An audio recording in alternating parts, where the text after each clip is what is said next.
The movie starts with a breaking news report warning that the world is facing imminent destruction. NASA has informed the entire world that a massive meteorite will hit Earth in the next 20 days. In a desperate attempt to save humanity, NASA has launched missiles to destroy the meteorite, breaking it into smaller pieces that will hopefully avoid Earth. Experts can only wonder what might have happened if they had discovered the meteorite a bit earlier. Now, all humanity can do is hope and pray that this last-ditch plan will succeed. Unfortunately, human efforts have their limitations, and the plan fails as the meteorite continues to approach. Governments worldwide, including Korea, announce that the end of the world is near, with only 7 days left. The Korean government decides to broadcast the remaining days on television, encouraging citizens to make the most of their time left. Surprisingly, there is no panic or chaos as seen in typical disaster movies. Instead, people choose to spend their remaining days happily, cherishing moments with their loved ones. Meanwhile, Num-woo, a man accustomed to a life of solitude, reflects on his inability to experience the joys of companionship even as the world approaches its end. He wonders if he will pass away alone before the impending doomsday arrives. Num-woo recently joined the police force, and over the past month, he's continued to live alone in a tiny apartment. He's never had friends or a romantic partner. What's even stranger is that Num-woo can't remember his past. His memory is a void, filled only with memories of school and studying to achieve his dreams. Now, as a police officer, he questions the purpose of his hard work in a world that's on the brink of destruction. Despite his doubts, he carries on with his daily life. Dressed in his uniform and snug shoes, Num-woo heads down the police station corridor, preparing for his duties. While glancing at a list of wanted criminals, he starts his patrol. Along the way, he encounters various people expressing themselves freely, and he can't help but feel a sense of familiarity with them. Upon returning to the office, Num-woo stumbles upon surprising news. A man claiming to possess superpowers has emerged. The man demonstrates his ability to generate fire from his hands in a video on a sharing platform, revealing that he's been hiding his power for a long time. He confidently believes that there are others with similar extraordinary abilities. In the video, he invites people like himself to showcase their powers and unite to save the Earth. Shortly thereafter, Num-woo Sr. suggests that he can quit his job if he wants, but he declines the offer and decides to continue his patrol. As he strolls through the neighborhoods, he gazes up and notices an unusual flag. It triggers a sense of déjà vu, but once again, he struggles to remember. Not much later, Num-woo is taken aback by a girl who climbed over a wall. He's both surprised and strangely familiar with her, and it suddenly clicks in his memory. The girl is Hae-wha, an 18-year-old accused of theft and whose face he had seen on a wanted list. After bringing Hae-wha to the police station, Num-woo rechecks the wanted list, only to find that her name isn't on it. This adds to his growing confusion because he keeps experiencing a sense of recognition without fully grasping why.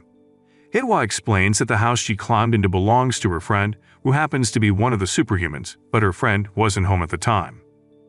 Hae-wha requested her release from the police, explaining that her intention was to gather superhumans and work together to save the world instead of merely waiting for its end.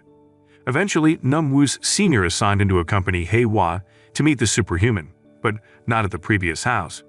Instead, they were to meet at a location quite far from the city. During their journey, Num-woo felt nervous and tried his best to strike up a friendly conversation with her. His inexperience in socializing made communication challenging, but it was clear that Num-woo had developed feelings for her. At one point, he stopped at a gas station to refuel, leaving Hae-wha, who had fallen asleep, to purchase supplies and food. Inside the store, Num-woo came across a news report about people openly declaring their superpowers.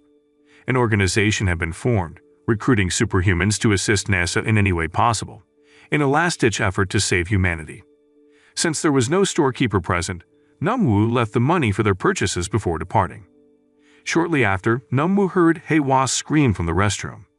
In response, he readied his gun and cautiously approached to assess the situation.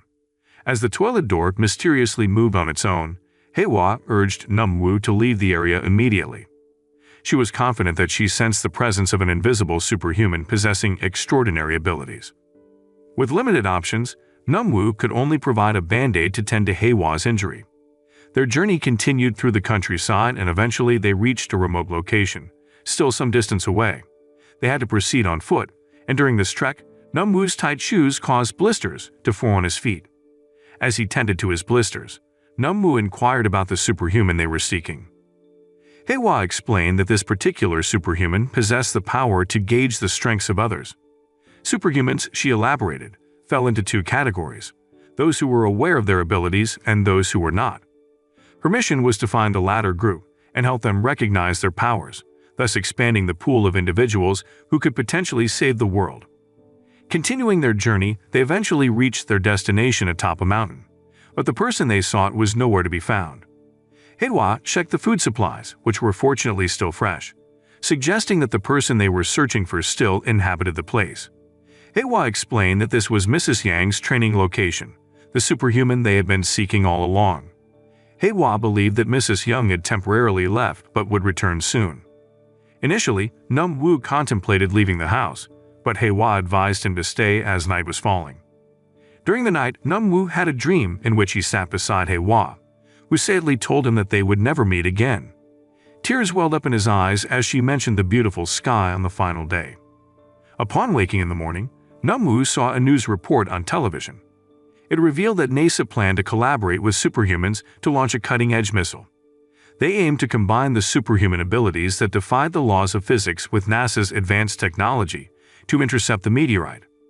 However, this news felt like a glimmer of false hope, given that there were merely 6 days remaining until doomsday. Haewha kindly provided Numwoo with clothes and shoes, explaining that she had washed his police uniform and would return it if the apocalypse didn't occur. She was willing to wait even longer for Mrs. Young at that location, and if Mrs. Young didn't return, she believed that passing away in such a beautiful place wouldn't be a bad fate. When Haewha mentioned the possibility of never meeting again, Numwoo was surprised because it felt like déjà vu. On their way back to the city, Numwoo took a break on some rocks before deciding to return to Haewha. He had developed feelings for her, but was too nervous to express them, so he made up an excuse to stay with her. During their conversation, they revealed that both of them had special powers. Mrs. Young had made Haewha aware of hers, even though she considered it useless. Haewha's power was the ability to make the person she loved unable to forget her. This power had unintentionally caused her not to realize that her mother was suffering from Alzheimer's disease, as her mother could never forget her. Haewha deemed this power useless. Shortly after their conversation, Mrs. Young finally arrived, and Haewha quickly took her to search for other superhumans. Mrs. Young explained that they were running late due to the meteor moving faster than expected. As the television news explained that the meteor would arrive that night, meteor fragments began entering Earth's atmosphere. The broadcast experienced interference and then vanished. Mrs. Young attempted to use her power to look into Numwoo, and she was shocked by what she discovered. She explained that Numwoo possessed a unique superpower. He would return to the past if he died in an accident. This meant that he wouldn't perish in the comet disaster. It became clear that Numwoo was trapped in a time loop, repeatedly experiencing these events without remembering them. He couldn't recall his childhood because he had been stuck in this time loop for a long time, reliving the same moments. His last memory was from 2016 when he was studying police science. Mrs. Young insisted that Numwoo could save the world by returning to the past and warning people about the impending disaster. If humanity learned about the comet earlier, they would have a better chance to prevent it. However, Numwoo had to remember all of these events, and Haewha's power was the key to achieving that. Haewha needed to learn to love Numwoo so that he wouldn't forget. In their final moments, Haewha made an effort to love Numwoo, even though she wasn't sure how to do it. As the meteor drew nearer, the Earth's atmosphere started to change. Numwoo nervously confessed his feelings, revealing that he had liked Haewha from the moment he first saw her. However, genuine emotions couldn't be rushed. Haewha couldn't develop such deep feelings for Numwoo in such a short time. Tearfully, she apologized, realizing that this might be the end of everything. Time rewound to 2016, and Numwoo woke up in his small apartment with no memory of recent events. This was his recurring experience, forgetting his past each time. While getting a drink, he encountered Haewha, who also lived in the same apartment complex. The fact that Numwoo couldn't remember her confirmed that his love was unrequited, and he would continue to relive this painful reality. The only glimmer of hope lay in the possibility of a miracle that could change the variables and eventually open Haewha's heart to Numwoo in the future.